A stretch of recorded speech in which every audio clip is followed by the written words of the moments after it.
房东割肉，租户观望，写字楼变成空楼城，中国的房租市场终于撑不住了。2025年，中国的租房市场正在经历一场史无前例的跳水潮，不是部分地区，不是某个板块，而是1、2线城市全面下跌，集体崩盘。就在中国竭力维稳楼市价格的时候，现实却用冰冷的数据啪啪打脸。根据财经周刊7月最新整理的官方数据显示，2025年上半年，全国35个主要1、2线城市中，有足足32个城市的住宅租金同比下跌，仅3个城市录得微涨。这不是小调整，是全线溃退。而更令人心惊的是，这场崩塌的先锋不是那些4、5线的小城市，而是曾经最坚挺的避风港——上海与杭州。杭州这座曾经的互联网天堂，阿里巴巴的根据地，租金从每平方米69.5元骤跌至62.5元，跌幅高达10%，领跌全国。而1线城市的门面担当上海也不遑多让，1年间租金下跌8.1%，是全国第2惨。一个网友写道：“我朋友4月租的房子，现在已经比当初便宜1000块。3个月没租出去，房东主动降价。这一降就是每年亏掉1.2万元，租户抱怨租得早了，房东则陷入持有焦虑。”上海网红梅大师忍不住发出质疑：上海怎么了？全国收入最高的城市之一，却成了房租跳水的样本。这一幕就像是一座高楼倒塌，不是从底层裂开，而是从塔尖塌陷。具体看数据，10个城市同比跌幅超5%，包括西安负5.0%，长沙负5.1%，郑州负5.5%，北京负5.7%，武汉负6.2%，南京负6.8%，上海负8.1%，杭州负10%。环比下跌也同样惨烈，有8个城市1个季度内租金下跌超2%，其中郑州、长沙、重庆跌幅超3%。而环比上涨的城市只有11个，且上涨幅度普遍不大，仅西宁、天津、武汉勉强突破2%。但这些城市本就租金基数不高，微涨根本无法改变整体下滑趋势。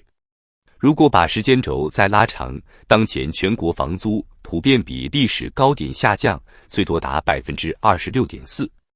这不是市场调整，这是深蹲不起。这场房租崩盘潮不是因为盖得多，而是因为没人租得起了。根据中国国家统计局发布的2024年数据显示，在35个主要城市中，城镇居民年可支配收入超过6万元的城市只有14个。而这14城之中，10个城市租金跌幅都小于10%，看上去还算抗压。但现实却打破了这种逻辑，星号上海年可支配收入全国第一，租金却跌了8.1%。星号，这说明什么？说明即便是最有钱的城市，也撑不住经济下行的寒潮了。工作不好找，薪水在缩水，就业信心跌落谷底，直接导致能搬的都搬了，租不起的就合租、蜗居，或者直接离开城市。杭州之所以领跌全国，并非偶然。2025年5月，余杭区爆发自来水发臭事件，引发全市范围的居民恐慌。在社交媒体上，杭州自来水发臭一度冲上热搜。有人说，不是怕租贵，而是怕水都洗不干净。这个事件成了打碎居民安全感的最后一根稻草。一位曾在杭州工作的年轻人发帖：我租住的地方楼下超市都撤了，自来水也不敢喝，互联网公司裁员降薪，我宁愿回老家，也不想待在这座城市了。正如梅大师所言，杭州的房租不是跌了，是信心塌了。不只是租房市场萎靡，连原本高大上的写字楼也撑不住了。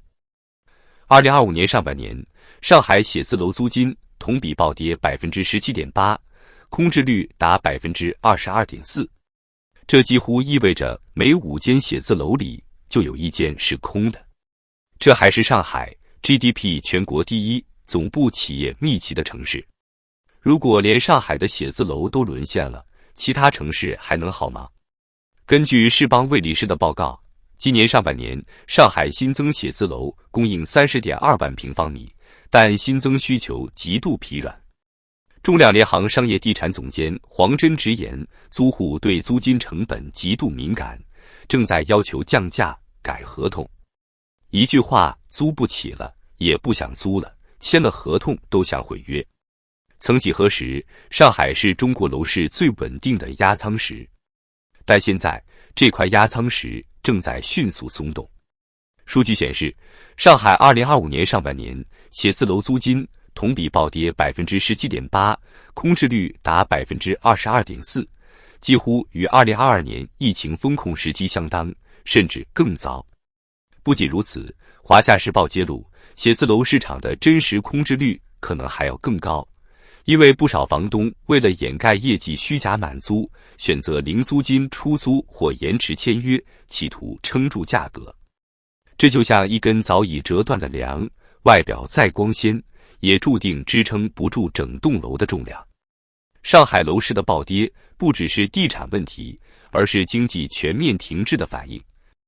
外资撤离，裁员潮四起，民营企业凋敝，办公室空间被大量清退，金融、互联网、创投产业集体降配，办公需求直线下滑。这是一场结构性萎缩。更可怕的是，连稳定房东都撑不下去了。梅大师透露，一位做房东多年的亲戚曾骄傲地说：“我不炒股不理财，就靠收租养老。”如今，他的4套写字楼中有2套已经空置8个月，每个月都得交物业费、水电费、税费，净亏钱。这个人最近在朋友圈写了一句话：“以前我是房东，现在是房痛。”中国年轻人从未像今天这样用脚投票。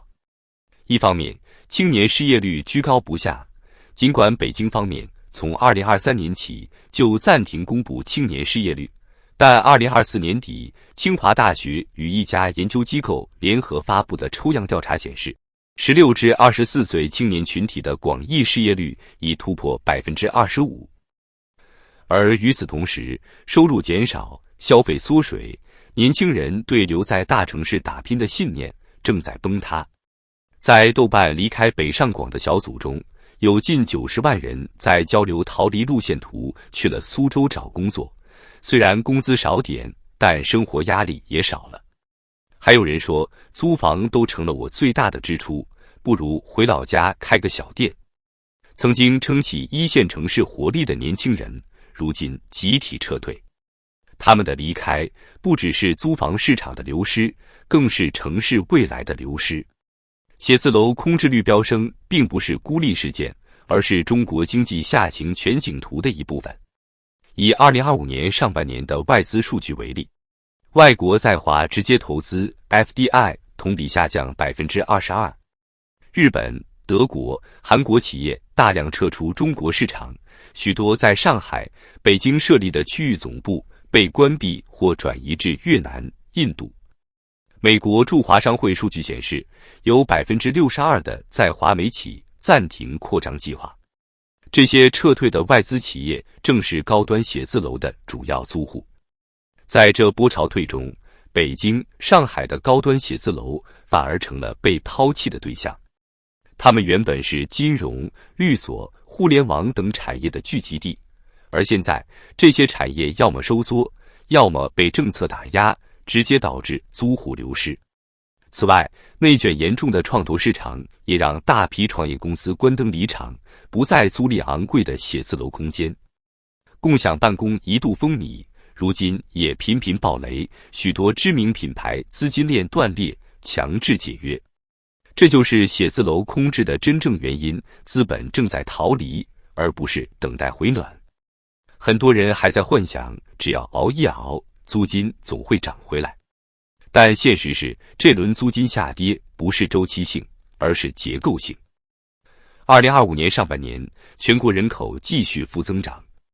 中国统计局数据显示，中国2024年出生人口仅为785万人，死亡人口高达1130万人，净减少345万人。这意味着城市租房需求还会继续下滑，而经济低迷、民间财富缩水，进一步压缩居民支付能力。年轻人不想租，家庭不敢消费，小企业不断裁员，大公司能省则省。这轮租金跳水的背后，是整整一个中产阶层的塌陷。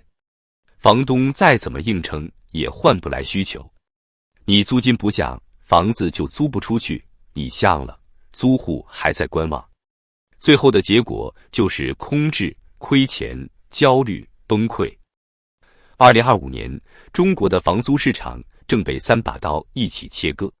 人口的萎缩让租房需求成为伪命题，收入的停滞让支付能力成为空话，信心的崩塌让长期持有成为毒药。这一切已经不是短期可以恢复的。当一线城市的租金都在崩塌，我们就必须承认，那个靠租房发财的中国已经一去不复返了。也许未来的某一天，房东不再高高在上，而是像梅大师那位亲戚一样，沦为城市中最先崩溃的一批中产。租金还会跌吗？会跌到什么时候？直到房东明白这个国家的房子太多了，而住在里面的人太少了。